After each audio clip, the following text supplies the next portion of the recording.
Australia में होने वाले दहशतगर्द हमले के ताने बाने पाकिस्तान से जोड़ने वालों के मजमूम इरादे खाक हो गए और ताने बाने भारत से जा मिले।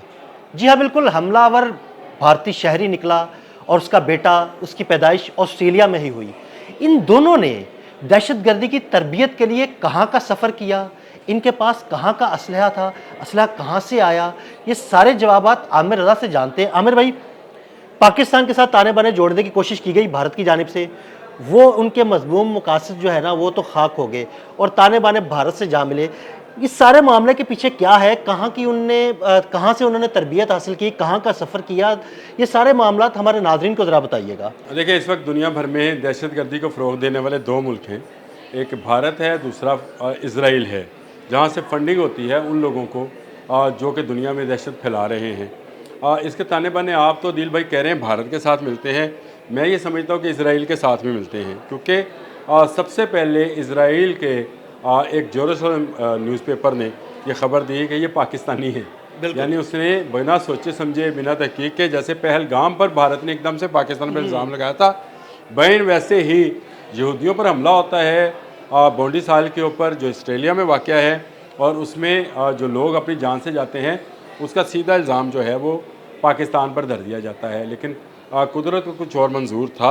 ऑस्ट्रेलियन हुकाम ने बिल्कुल इस बात की कभी किसी जगह पर भी तस्दीक नहीं की। 14 से आज 16 हो गई, इन 3 दिनों के अंदर उन्होंने कोई ऐसी बात नहीं कही कि किस मुल्क से उनका तल्लुक़ था, लेकिन उन्होंने अपनी इन्वेस्टिगेशन जारी रखी। हाँ, जिसने बहुत सारे लोगों की जान बचाई, अहमद, वो मुसलमान था।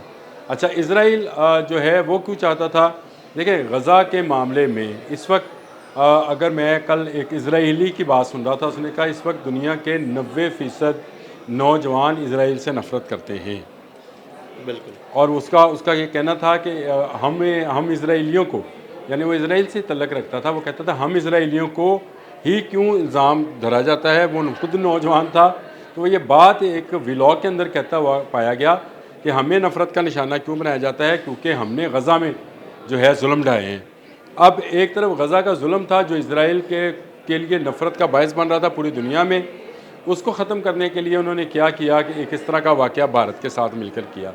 भारत ने प्रोपेगेंडा शुरू कर दिया और वो चोर मचाए शोर वाला मामला शुरू हो गया। जिसके बाद क्या एक्स, क्या इंस्टा, क्या टिकटॉक, क्या यूट्यूब, क्या फेसबुक, तमाम सोशल मीडिया प्लेटफॉर्म्स के ऊपर साजिद अकरम और नवीद अकरम के नाम जो हैं वो सामने आना शुरू हुए। हद तो ये है कि नवीद अकरम नामी एक नौजवान जो क्रिकेट फ़ैन है, साउथ अफ्रीका में रहता है, लाहौर से उसका तल्लक है, उसकी तस्वीर भी जारी कर दी कि ये वो नवीद अकरम है। हालांकि वो बेचारा वो नवीद अकरम नहीं था, उसका बाद में तरदीद भी आई, बयान भी आ गया उसका। सही कहा आपने। अब आ जाए इस तरफ कि ये कौन लोग थे।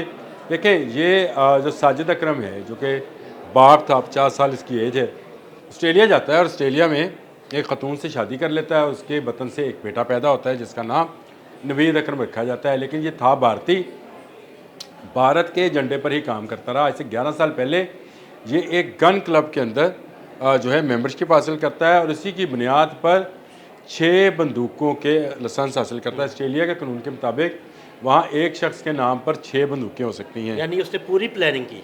प्लानिंग देखें, प्लानिंग, लंबी प्लानिंग है ये। और किस तरह से उसने अपने बेटे को भी जो है इसमें शामिल किया। और फिर यहाँ से वो फ़िलिपाइन का विज़िट करते हैं। बेटा क्योंकि ऑस्ट्रेलियन नेशनल था, उसके पास ऑस्ट्रेलियन पासपोर्ट था, ये भारतीय निज़ात था, इसलिए इसके पास भारतीय पासपोर्ट था। फ़िलिपाइन में जाकर ये दाइश के कुछ लोगों से मिलते हैं जिनके राब्ते थे अगेन आपके हमसाया मुल्क अफ़गानिस्तान के अंदर मौजूद दाइश के सरबराहों से।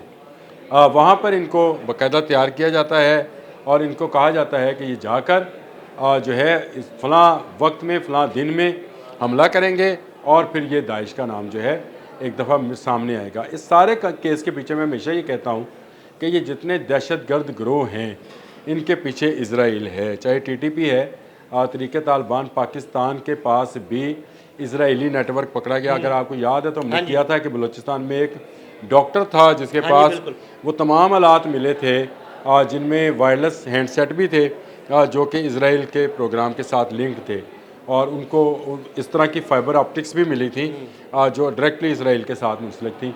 तो ये वो मामला था जिसको लेकर दोनों ने, इसराइल और भारत दोनों ने पाकिस्तान पर इल्ज़ाम आयद किया। लेकिन कुदरत को जो मंजूर था, फ़िलिपाइन ने जब उनका रिकॉर्ड दिया, डाटा दिया, तो इंडियन पासपोर्ट निकला और इंडिया ही इसके पीछे, इस दहशतगर्दी के पीछे। इस वक्त पूरी दुनिया का मीडिया जो है वो ये बात कह रहा है कि इंडिया क्यों, भारत क्यों दहशतगर्दी को फ़रोग दे रहा है, और भारत की ये दहशतगर्दी जो है ये अब आलमी सतह पर सामने आती चली जा रही है। इसको ये एक जामा पहनाने की कोशिश की गई, इसको ढांपने की कोशिश की गई, कभी इस्लाम के नाम पर, कभी पाकिस्तान के नाम पर, लेकिन सच जो होता है उसको इस तरह से छुपाया नहीं जा सकता है। बिल्कुल ऐसे ही है। और यही हुआ, जो असला उनके पास से बरामद हुआ, दाइश के चंद झंडे और कुछ बारूद जो है वो भी बरामद हो चुका है। उनके घर की तलाशी ली जा चुकी है, वहाँ से वो तमाम डाटा जहाँ जहाँ वो लिंक्ड रहे, जहाँ जहाँ फ़ोन कॉल्स करते रहे, जो आखिरी कॉल की उसका डाटा भी सामने आ गया। नवीद अकरम के मुतल्लिक उसके अपने एक कुलीग ने ये बात कर दी कि ये भारतीय है। इसको लेकर भी दुनिया में बार बार उसको चलाया जा रहा है। BBC आज सब जो मोतबर मीडिया है उसने भी ये बात कर दी। तो अब भारत के पास इसका जवाब क्या है? क्या भारत वाकई ये चाहता है कि दुनिया अब उसका बायकॉट करे? क्या भारत ये चाहता है कि दुनिया में दहशतगर्दी फैले, अमन ना हो? और नहीं, वो चाहता तो यही है कि दुनिया में दहशतगर्दी फैले, मैं अमन ना हो। वो समझता यही चाहता है, इसलिए उसने तालिबान के साथ हाथ मिलाया। ये मोदी की सोच है, मैं भारत की सोच फिर भी नहीं कहता हूँ कि ये भारत की सोच है।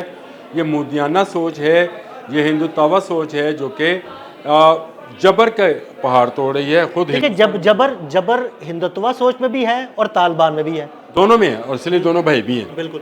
इसलिए दोनों ने हाथ मिलाया है। दोनों चाहते ये हैं कि पूरी दुनिया में दहशतगर्दी फैले, और लेकिन अब आहिस्ता आहिस्ता आहिस्ता दुनिया पर यह ज़ाहिर होता चला जा रहा है कि भारत ही असल में इस सारी दहशतगर्दी का स्पॉन्सर है, और इस स्पॉन्सरशिप में वो दुनिया में कहीं अमन नहीं रहने देगा।